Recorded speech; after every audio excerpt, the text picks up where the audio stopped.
So I'm going to go ahead and get us started. And as we are having more people join us, then they can just join us. But my name is Jenna Dillon. I am an executive coach, and I'm the CEO founder of the Executive Performance Institute for Coaching.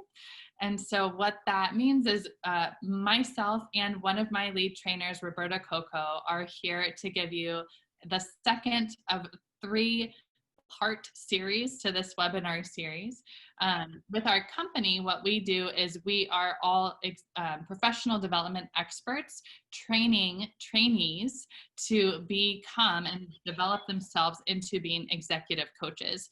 And so we're going to be actually training on some professional development topics today, and mainly focusing on blueprinting powerful strategies right now. So our first webinar portion last week was covering how to create and sustain stability for yourself, and not just emotionally, but in creating a powerful vision. So you know now where you're going to be going towards, what finish line, and even considering if your finish line changed or if your vision changed because of the either disruption that has happened in the last couple of months, or considering that you might have an inconsistent gig work life, etc. And so with that, we are going to be pivoting and progressing ourselves into this blueprinting powerful strategies. The thing that I want to start off with is talking about how we can receive value. And I went into more detail in the first part, but I want to introduce it to those of you who are new in this second part series and just scratch the surface and give you a high level. So when we're looking at receiving value, whether it's a webinar, a class you're taking, a workshop that you're going to, I wish we could do in-person workshops, who is typically, and you can answer this in the chat, who is typically looked at as being responsible for bringing the value in either of those settings? So if the teacher, yeah, Julia, it's good to see you again. The teacher, right, or the trainer, in this case, Roberta and I, can be looked at as being the person who is bringing the value to you guys. And what we want you to consider, or invite you to consider, is in order for us to have you get value, we got to know what's going on between your ears, right? Like, we can't read minds, unfortunately. So I want to invite you to consider it actually takes both you and us. And we want to put a little more ownership on you so that you can even get clear, how can I be intentional to make sure I receive value today, tomorrow, any meeting that you are a part of, right? And so we're kind of giving you a starting gauge of a mindset to consider. And so when we're looking at receiving value as from the coaching lens, being executive coaches, we look at, well, what prevents people from getting value? And there's 3 things that I'm going to scratch the surface on that can prevent us from receiving value. And the first one is looking at our external environment. So as you're looking at where you are right now while you're on this webinar, I want you to think about, is there anything in your environment that could potentially distract you or prevent you from receiving full value in how you are staying focused or participating in our meeting? And if so, what could you do to prevent that, right? So for instance, I've put my phone on silent and turn it upside down so that in case it lights up even, it won't be a distraction for me. That's an example, right? So just taking an inventory of your surroundings. I've closed my blinds with the window in front of me, so in case anything comes out in front of me, it won't distract me, or comes out, is behind my window. Yeah, there's going to be a show, you guys, coming out in front of the window.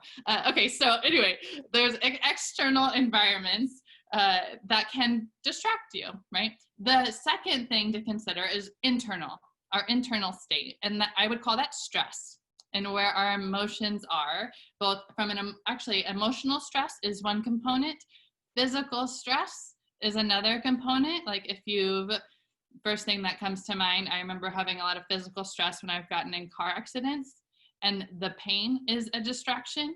right? So if there's tension, if you're short of breath because you're anxious, that's something else to notice, right? So looking at the physical stress you might be having, the emotional stress you might be having, mental, and then spiritual. So taking an inventory of any particular stress that could be preventing you from receiving value is one of those components. The third component, third time's a charm, is I will call fascinating term, procrastination. And who here is guilty of procrastinating at times? Yes, we all are. We do it in a lot of different ways. And in the part one, last week that we did, I showed you a screen of different ways that people can procrastinate. And just since I'm scratching the surface here, I'd love us to just start outing ourselves. We did do this for a portion of our time last week. What are some of your favorite ways that you like to procrastinate during this quarantine? And put it in the chat. Scrolling on Instagram. Yep. Social media, Netflix. Yep. The streaming, social media. Social media is a big one. Oh, cooking. Yep. I've seen a lot of baking, people posting on social media about baking. So clearly I'm on social media. Pokemon Go. Yeah. Prolonged conversations. Yeah. I'll like call a friend to catch up. Be like, it's a great time to catch up when really I have a ton of work to do. Right.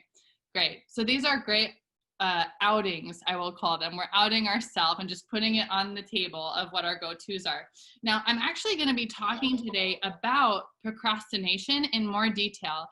Often people will be looking at procrastination as a productivity or time management issue, which Roberta will actually intentionally be talking more in detail about in a second.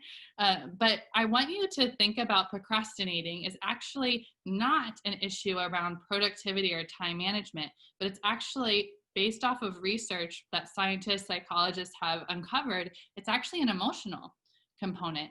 And so what happens in our brain, psychologically speaking, is our brain is wired to be really proactive in making sure that we are okay in the moment. And so when procrastination comes up, it's actually an avoidance strategy so we don't feel certain negative emotions, such as overwhelm, stress, anxiety, self-doubt, insert other negative emotions, right? And what happens then, researchers call this, what we do in our brain when we procrastinate, the amygdala hijack. And so our brain is wired to address right now in the moment, this instant gratification. So we avoid feeling those negative emotions and then can distract ourselves from them to feel something different. And what happens over time as we do that, we get used to it, we learn a new habit, and we continue to procrastinate more. But what that procrastination habit can cost us over time is being able to make informed, future-oriented decisions with stress in our life, right? So we have a more difficult time making those decisions amidst stress, right? There's less tolerance because we're used to avoiding it, right? So with that, I actually want you to consider, what if instead of procrastinating, there was a way to address our emotions and overcome them while we are still slowing down as it looks for time and productivity, to where there's a way to master slowing down so you could speed up. And I want to suggest procrastination is not a mastering of slowing down. It's an avoidance strategy, right? So what's the opposite of avoiding would be participating. So how can we participate in our emotions that we feel so that then we can overcome them, right? And that is what contextually slowing down can look like. So let's out ourselves again and play a game with it.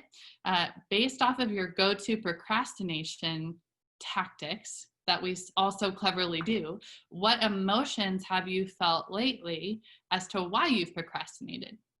What negative emotions have stirred up for you? I'll out myself and say stress. Stress is a big one. Let's see, what do we got here? I opened participants instead of chat. There we go. Too many possibilities, like too many things to, yeah, I get that. Like there's so much, where can I go? Stress, overwhelm, anxiety, dread. Yeah, totally get that, Danny. Dread, Jezebel. Yep. Not knowing, like the unknown, impatience, minimal sales or money. Yeah. Great. And so just out of curiosity, if we were to address that emotion, I'll give you an example for me.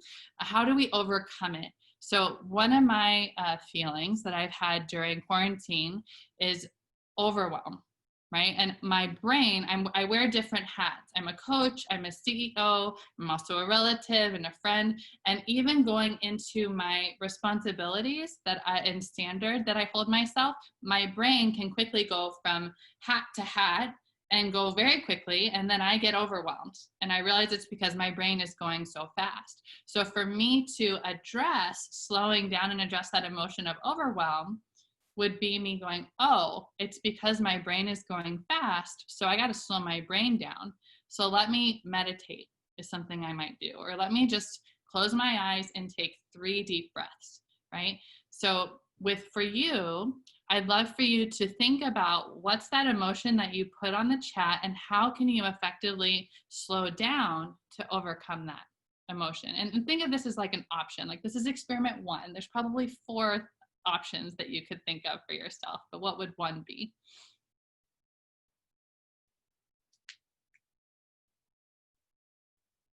Exercise. Give myself limitations. Yeah, I call that like a framework. Like give yourself like a certain, like a standard to move yourself forward. Draw, do music.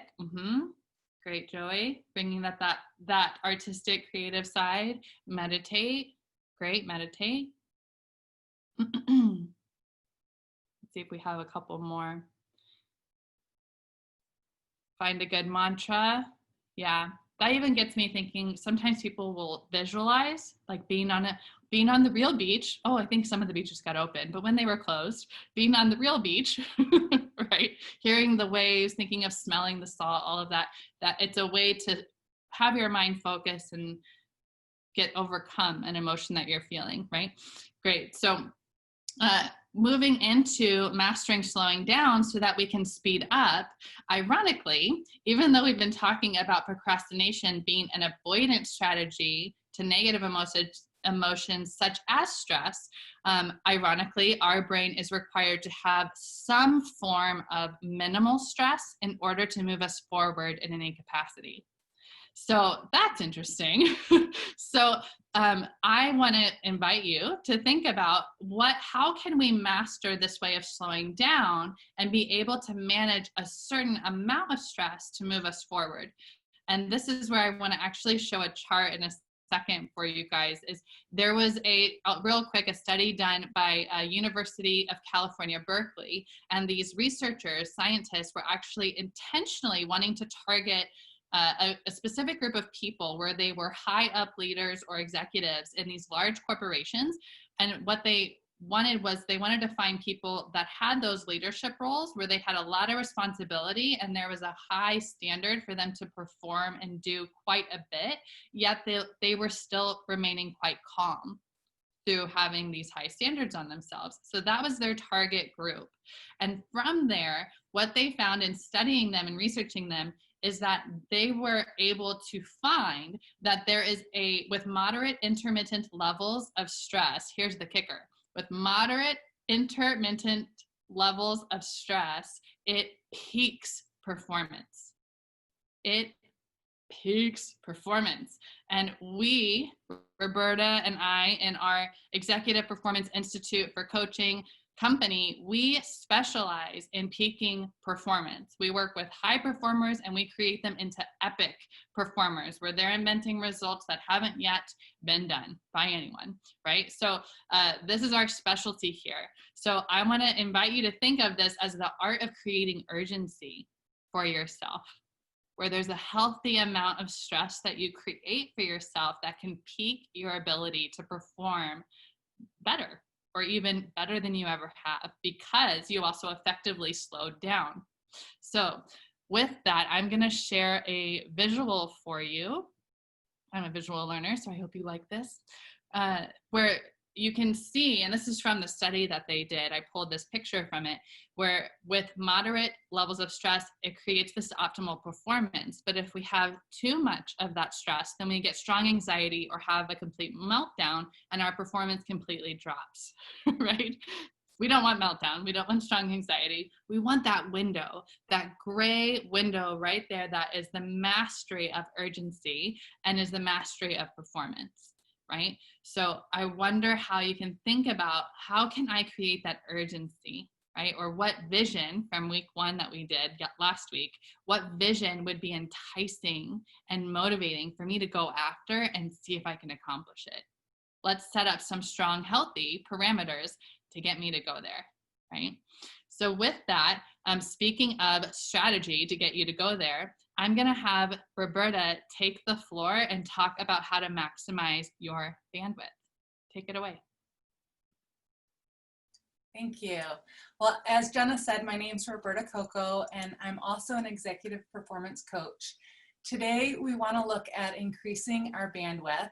And the first thing that comes to my mind when I think of that bandwidth term is I see my 16-year-old downstairs on the computer playing his video games, somebody else in the house streaming Netflix, and I'm in my office and on a Zoom call, and I don't have enough bandwidth, right? And so my performance is suffering.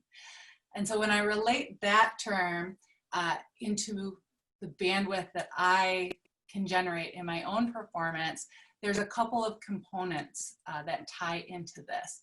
So I'm going to start by defining 3 terms. It is optimization, productivity, and time management. And these terms often are used interchangeably in our language, even if you do a Google search on them. But I'm here to say they do not mean the same thing. So as Jenna said earlier, if you guys want to take notes or do some screen captures, I'm going to put some stuff up here for us to consider. And we're going to jump right in to really take a look at these and assess where we're at in these 3 topics. As we work with our clients, one of the greatest things that we can offer really is creating awareness around our current realities. Because as we look to move forward, we really need to know where it is that we're starting. So I'm going to share my screen also. Cross my fingers that everything works right. Perfect. And with optimization, and in order to create some awareness, I'm going to ask some questions. So you know what? I'm actually going to stop the screen really fast because I got ahead of myself and slow down. Optimization, as it relates to what we're talking about today, I want to define each of the 3 terms. So optimization is really about how do I best use my circumstances and my situations, okay? Just to create clarity around these 3 terms. So optimization is how do I best use my time, my circumstances and situations. Productivity is defined around creating the most results. So creating and producing results. And then time management, if you can imagine, is around managing your time. But the caveat here is that it specifically and intentionally reflects the order of your priorities. And so that's a pretty pregnant statement. I'm going to say it again. For time management, it's managing your time to reflect the order of your priorities. Okay, all right. So now that I created a little clarity around those terms, we're going to jump into each one individually and assess where we're at, and then take a look at how we can level up. All right, so we'll try this again. And all right, we're going to start with optimization. And the first question that we're going to ask ourselves is, where and when do I find myself most energized, clear-headed, and focused? Okay, and for me, this is easy, like before 11 a.m. And so like before 11 a.m., that's where I'm most energized, focused, and clear-headed. And so then we ask the next question, what allowed that to happen? Okay, and because there's a lot of things that could go into it, like was it the coffee? Was it the shower? Was it the good night's rest? And we just wanna, again, get really clear and create some awareness. And then we're gonna ask the flip of that. Like, what are some specific conditions that lower my energy and focus? So for example, like as soon as I have that glass of wine, I'm done for the day. Okay. Where some of you, like you may have that nighttime lifestyle and you're like, boom, the shot is what gets me going. So everybody's different. There's no right or wrong here. We just want to kind of mine for that information. And once we've created it, the next step is, okay, how do we level up and increase it?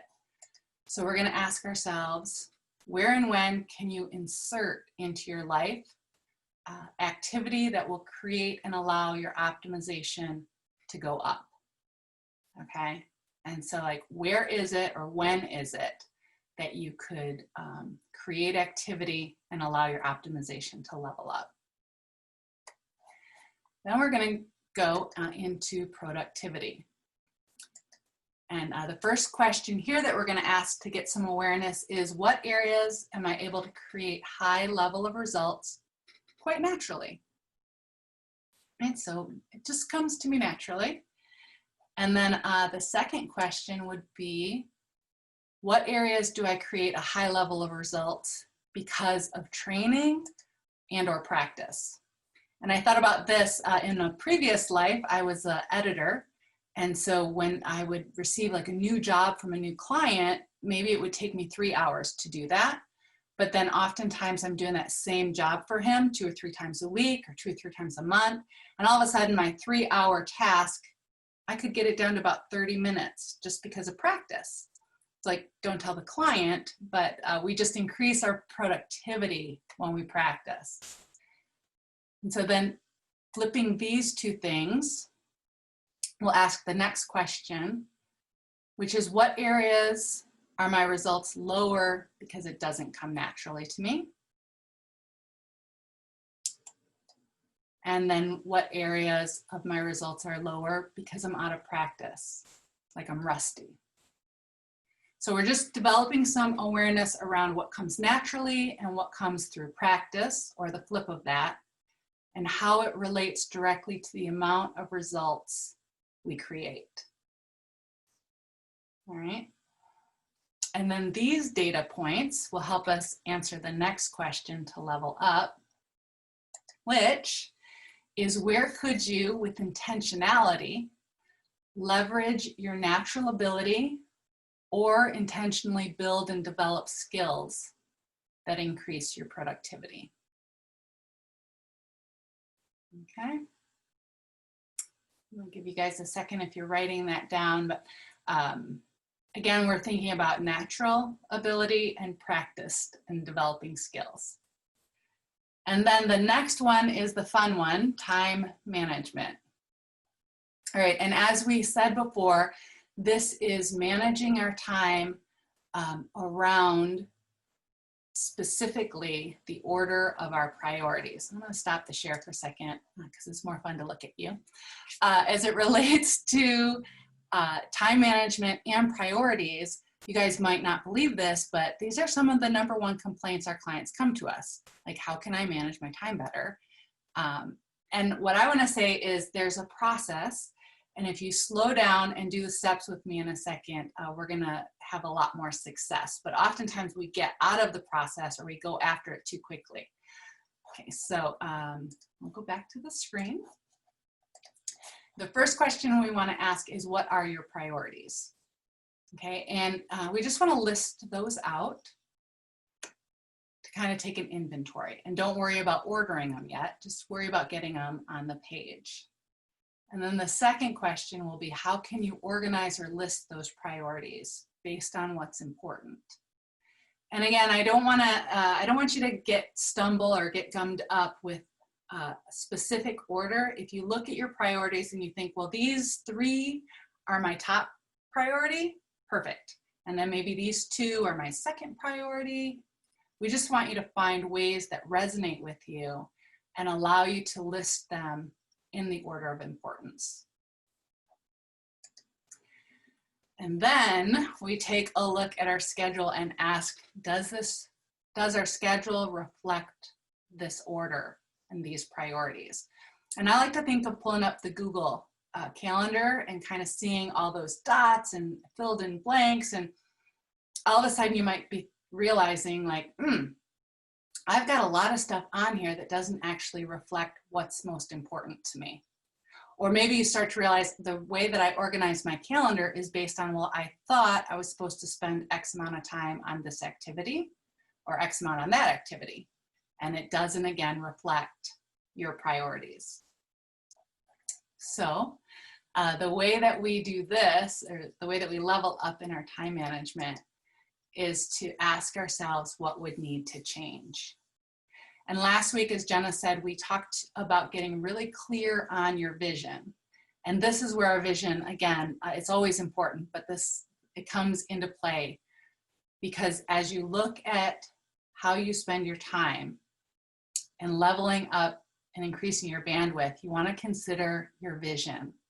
And does the activities that you're involved in, do they relate to your vision? And if you need to get rid of some stuff, there's like awareness.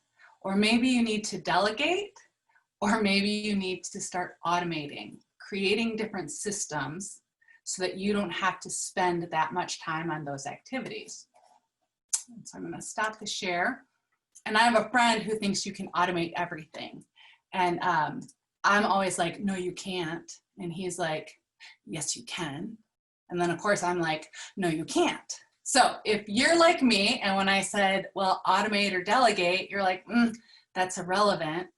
I just want to challenge you because what I've discovered is we actually can delegate and automate a lot more than we're doing. So just take a second and get creative with that. And I can put you in touch with my friend maybe. No. Okay, so we've gone over these 3 different components. It's a lot of information. I'm going to give us all a second to just breathe. Good. Now, what do we do with it? You may have noticed that as we kind of were dissecting each one of them, that they work together. And there's a lot of synergy in being able to put these pieces together effectively. Which is why they're so integral into increasing our bandwidth. So I got, well, I'm going to hold off my slide for a second. What we're going to do next is I'm going to invite everybody into some breakout rooms where we can start to play with and workshop these ideas.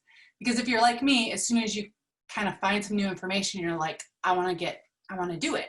But oftentimes I'll jump into the last thing that I talked about or thought about. And we really want to create space for you to intentionally decide, like, what area out of these 3 would benefit you the most to start with.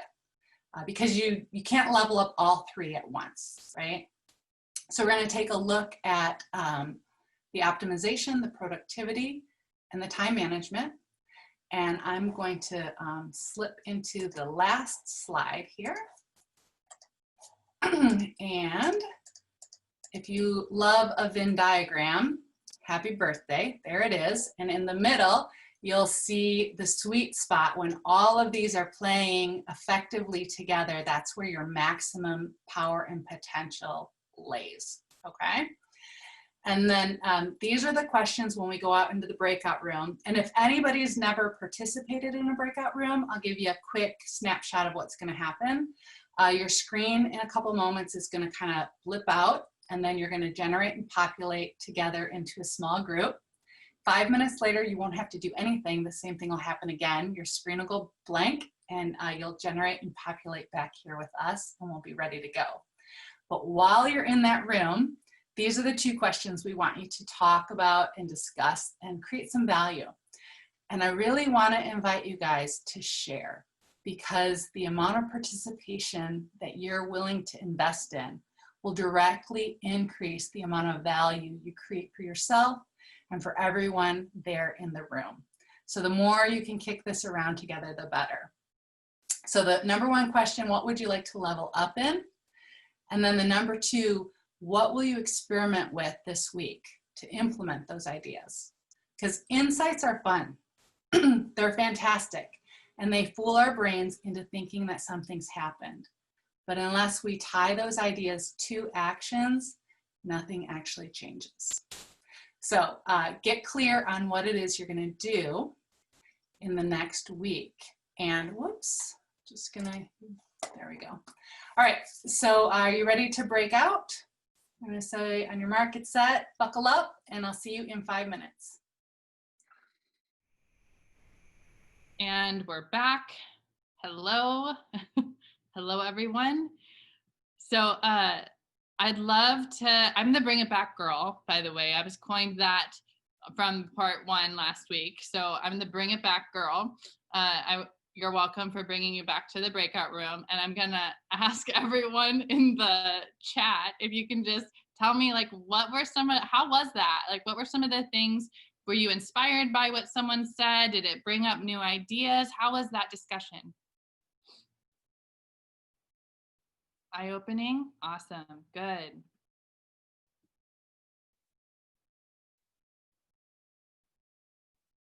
You're not alone, absolutely. It's very humbling and comforting to hear, like, oh, some of the things I'm struggling with, others are too. Awesome. I'm not crazy, right? Helpful to know that people relate. Yeah, absolutely. And say it out loud. Yeah, Maximilian, absolutely. Just like out ourselves. We have when we're working with our clients and even with our trainees who are learning to be executive coaches in our program, we always saying, let's just put our shitty first draft out there, or just put it out on the table. I think I said that earlier. We just put it out there to see it, because it feels better just to out ourselves, and then we can know where to move forward from that, right? Sounds like people are stifled by what has to be done. Yeah, versus you're wanting to prioritize. Yeah, great, Jessica. Getting clear around that time management piece is first knowing your priorities and knowing the order of them is like key. Because of course, when people see the word time management, it's like, am I managing my time? That's a little different than asking, is it reflecting the order of my priorities, right? Excellent. Okay, so I'm moving my screen over. Okay, so with that, I thank you for contributing to that. We want to leave a little bit of time today because we've talked about several different components. We've talked about procrastination. In our first webinar workshop, we were talking about vision and how to create that sustainability and crafting that, crafting and sustaining that stability. And then with what we've talked about here, we actually want to leave some time to give a Q&A, to do a Q&A. So if you guys have any questions around these, what we've talked about, please put them in the chat and myself or Roberta can answer questions.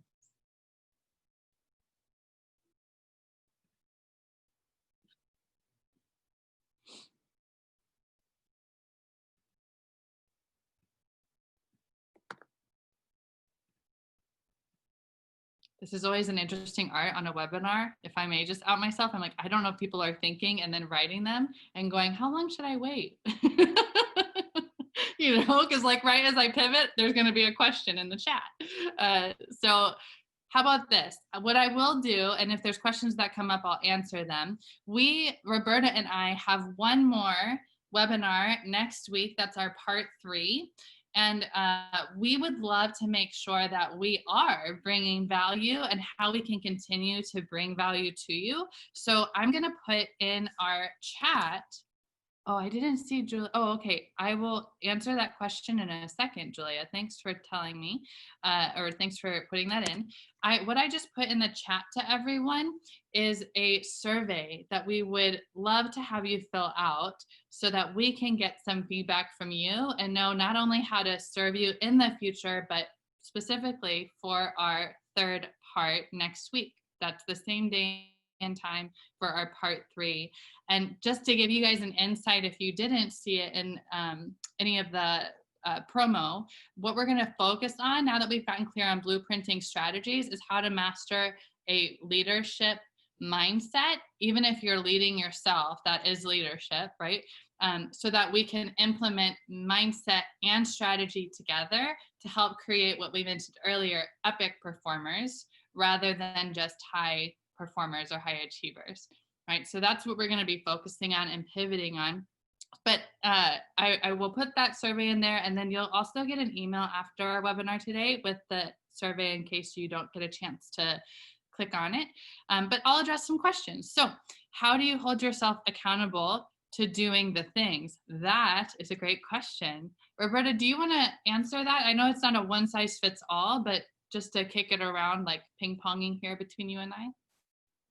Sure. Well, and that's an interesting question that as I read it, my mind goes to a couple of different places. Like, how do I hold myself accountable? And I think the first thing that I always like to get clear on is, am I setting myself up to win? Am I creating the different activities that I can do, right? Because sometimes we dream really big and then we feel really bad. And so it's like, what's the next small, most important step that I want to move into, and then do that. And then instead of seeing the overwhelm, it's just like one step after another. So that's not completely answering it, but that's how it landed when I saw it. Is that helpful at all? Or? And I can even give another idea to it too and add to it. So it's like Roberta had said, it isn't a one size fits all, but it's really building that intentionality. How do I want to track my accountability? Yeah. How do I want to make sure I'm doing what I say I'm going to do when I say I'm going to do it? Right? So being clear on not just what you're doing, but when you're going to do it, like put yourself on the hook to be assertive with yourself. And then whether it's writing it down on a piece of paper, putting it in your Google Calendar. For our team, we have a task management or project management platform we use called Asana, where with your coach, you partner with your coach and track that together. And it's data. It's a way to get curious around, oh, why didn't I do that thing? Or, oh, I am doing that thing. Does that mean I could do more? Does that mean it's a good healthy? Or if I didn't do that thing, what got in the way? Like, it's a great point for us to look at with curiosity about data on how the progress is going, both you yourself and then with the coaching, right? Okay, so Asana is awesome, Danny. I'm going to go to my next question. With Joey, how do you decide what may be most important when organizing priorities?